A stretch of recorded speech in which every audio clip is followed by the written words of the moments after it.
The first quarter was marred by Gordon Hayward's graphic ankle injury, and trust me, the word graphic is used lightly. It was officially a dislocated ankle and a fractured tibia. It was obviously, though, jarring for the other players on the court to even look at. He will have surgery later today. Cavs went on to win a close one, 102-99. Afterwards, LeBron James talked about Hayward's injury. You know, my thoughts and prayers go out to Gordon and his family. Hope for a speedy recovery, healthy recovery. I've seen a couple injuries like that in my lifetime. I've seen Paul George when it happened to Paul. I was watching the game with Sean Livingston and when he was with the Clippers, and I was watching NCAA basketball with Kevin Ware when he was at Louisville. And those are the injuries that you never see coming. You never want to happen, no matter who it is, no matter what the stature, no matter how much competitive nature that you have. It's just very unfortunate. All right, CeCe, talk about the emotional aspect of all this. How, as a player, do you watch your teammate go down and then within, seconds have to get back up and continue on in your lane and play a game at the highest level imaginable? Yeah, one thing that's unique about it, Jenna, is that regardless, if you see the reaction, it was the same for the Celtics players as it was for the Cavs players. And the reason why, as an athlete, we all know that we're in one fraternity. That being baseball, football, basketball, horrific. Look at all the NBA players this weekend after Aaron Rodgers, or the last couple weekends, Odell Beckham, J.J. Watt. All these guys were reaching out. Man, I hate to see that guy get hurt. Last night we saw the direct opposite, J.J. Watt reaching out, who's already injured and out for the season, reaching out through social media. We're in a group that we know, regardless of how good you think you are, how powerful you think we are, we know we're just one injury away, or that could be us. We've done that. Gordon Hayward's probably jumped like that. He goes to the three-point line. He goes back door for an alley-oop. He's probably done that a million times since he was a kid.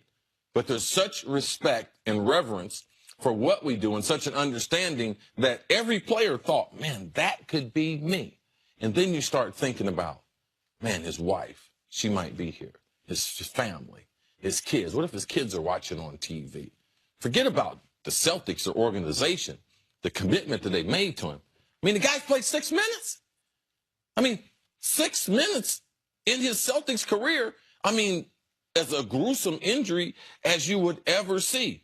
Athletes, man, we're weird. We're strange.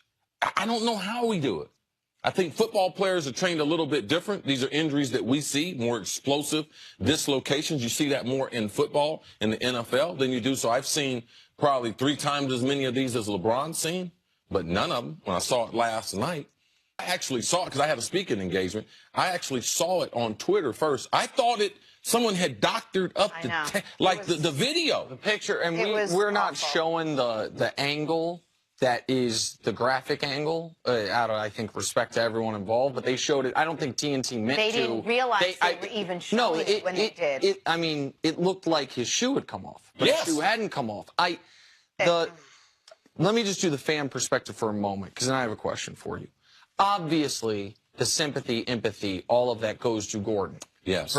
Particularly. Because this doesn't appear to be a career-ending injury. But it could be a career-altering injury. And I know people are like, well, he's rich anyway. Man, that money does not help him in that moment. He is not thinking about how nice his house is when he's being medevaced to the hospital after the game to have a surgery he never thought he would have to have. But I also do feel for Celtics fans, man. Yes. It's a long offseason. And the Celtics have been building towards this season since they made the Brooklyn trade. They've been building towards when they cash in some of those chips. We're trading a pick for Kyrie. We got 2 top 5 picks in Tatum and Brown. Brown looked really good last night, by the way. And we got a big free agent, the guy that our great coach coached in college, Gordon Hayward. We're going to go make a run at this thing. And 6 minutes in, it all changes. So the Celtics fans on Twitter and NBA fans were shaken. The only people who seemed over it 5 minutes later were the guys on the court. And that's what I want to ask you about, because Jenny used a great word in our morning meeting when we were discussing this. The ability of athletes to compartmentalize. Such a great word, I almost can't pronounce it. Yeah, that's why I didn't say it the first time. CeCe, you had a player that you knew die. Yeah. And you guys didn't cancel the rest of training camp. You guys didn't cancel. They didn't cancel the day. That is to me an underrated skill that pro athletes have to develop. No matter, they could be going through a divorce. They could have J.R. Smith last year was playing with a baby in the neonatal intensive care unit. Got to go out there and play. Isaiah Thomas. Isaiah Thomas' sister passes away. He plays. Lights out. 2 days later. Do you think that's an inherent skill? Something you have to develop? Like, where does it come from? Because it's something I don't have. I think that it's several things. And for me, playing sports since I was 8 years old, I've seen so many horrific injuries. I think the coaches, especially being trained in football, me playing sports since I was 8 years old, I've seen so many horrific injuries. I think the coaches, especially being trained in football, they immediately move the drill to the other field, and you have and they tell you have a job to do.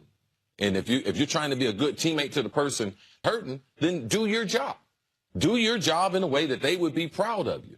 But being in team sports, it really helps because the accountability from one teammate to another, that helps you get through. And everyone's not great at this. I guarantee you, like, you can't take a poll of the players and they all tell you the truth, because if they did, you would go through the locker room and one guy would be like, I'm okay. The other guy's like, man, I was totally torn up. I was done the rest of the game. There's players be affected as the season goes on, because that's not something that you can train yourself to get used to seeing. I don't know how we do it, but I think that the training from the coaches have given me through football, it helped my eye kind of accept it, but also in my heart of hearts, I realized that could have been me. But and also, I think that for the rest of us, going to work when you've got a lot of things on your mind, it just compounds the distraction, because now you're trying to focus, but you're thinking about what's going on. Mm-hmm. But for you guys, you know, work is this like safe haven almost, if you will, and you're bounded by like the field and the court and the arena, and when you're in there with these other guys that you go through war with and you're in there with, and you're on this team together, you can block everything else out. You're fully capable of compartmentalizing and being able to do the exact task at hand, and to a high level too, because you can tune everything else out and get that physical, just the physical exertion. Yeah, I think basketball and what they did last night was tougher than what NFL players have to do. And the reason why is because NFL players, they see it more often. But when the NFL game starts again, you have to be focused. The reason why is because you can get hurt a number of different reasons. Like, you cannot be focused and play basketball. You cannot be focused and play baseball. Now, someone can get hurt more in baseball because you got objects, you got a baseball. But in basketball, it's a little bit easier because of what you have to do. Immediately in the NFL, college football, you have to reset because the game is so violent, and you're immediately put back into the action. All right, we're going to switch gears here. Coming up, Nick Swisher will tell us if the Yankees' magic will continue today. That is next on First Things First. Swisher's the best. You don't want to miss it. He's going to be more hyped than anyone you see all day.